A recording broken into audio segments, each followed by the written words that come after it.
উত্তর চব্বিশ পরগনার বসিরহাটের হাসনাবাদের ভবানীপুরের উন্নয়নের কাণ্ডারি ফিরোজ কামাল গাজী ওরফে বাবু মাস্টার একসময়কার উন্নয়নের কাণ্ডারি তো বটেই, আবার তৃণমূলের একজন দাপুটে নেতাও বটে। তিনি দীর্ঘদিন শাসক দলের রাজনীতি করবার পাশাপাশি জেলা পরিষদের দায়িত্ব সামলেছিলেন।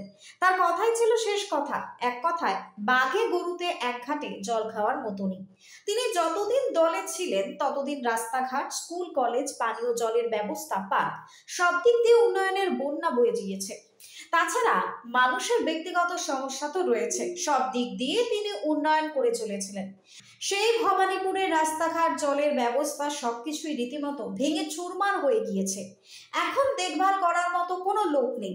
সাধারণ মানুষের কথা হলো, এখন দলে বাবু মাস্টার নেই, কে মেটাবে এই সমস্যা? কারণ তিনি যতদিন দলে ছিলেন সাধারণ মানুষ বলার আগেই তিনি সমস্যার সমাধান করে দিতেন।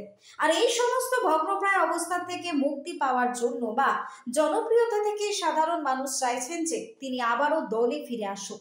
নেই বলে এই অবস্থা আমাদের। কেন আজকে আমাদের মাস্টার অন্য দলে গিয়েছিল, সেখান থেকে ব্যাক করার চেষ্টা করেছে। এখন আমাদের আবার যদি এই উন্নয়ন দেখতে গেলে মাস্টারকেই দরকার। মাস্টার না হলে আমাদের যেরকম এই খারাপ অবস্থা গরুর করে এরকমই থাকতে হবে। তার জনপ্রিয়তা এতটাই ছিল যে তিনি রাস্তায় বেরোনোর খবর শুনলে সাধারণ মানুষ তার অপেক্ষায় থাকতো।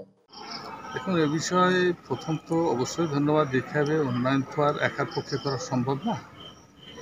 পশ্চিমবঙ্গের মাননীয় মুখ্যমন্ত্রীকে ধন্যবাদ দিতে হবে, কারণ তিনি যে কাজ করার সুযোগটা দিয়েছিলেন সেই সুযোগটাকে কাজে লাগিয়ে শুধু ভবানীপুর না, যতটুকু এলাকা কাজ করার সুযোগ দিয়েছিলেন আমি প্রত্যেকটা এলাকায় চেষ্টা করেছি, আপ্রাণ চেষ্টা, যে ডেভেলপমেন্ট কতটা করা যায়, মানুষের কাছে পরিষেবা, সরকারি পরিষেবা কতটা পৌঁছে দেওয়া। এই মুহূর্তে তো একেবারে ভবানীপুরে বেশ কিছু জলের ট্যাঙ্ক, বিভিন্ন রকম দেখলাম অবস্থা, একেবারে পার্ক অবস্থা শোচনীয়। বিষয় হচ্ছে মেনটেনেন্স বলে একটা জিনিস আছে। যখন যারা দায়িত্বে থাকে এই কাজটা দায়িত্ব সহকারে দায়িত্ব নিয়ে তাদেরকে করতে হয়। এবার যারা আছে তারা করছে কি করছে না, এটা হচ্ছে তাদের একটা রুচি বোধের ব্যাপার। হাসনাবাদ থেকে সুকান্ত দাসের রিপোর্ট, নিউজ বঙ্গ টাইম।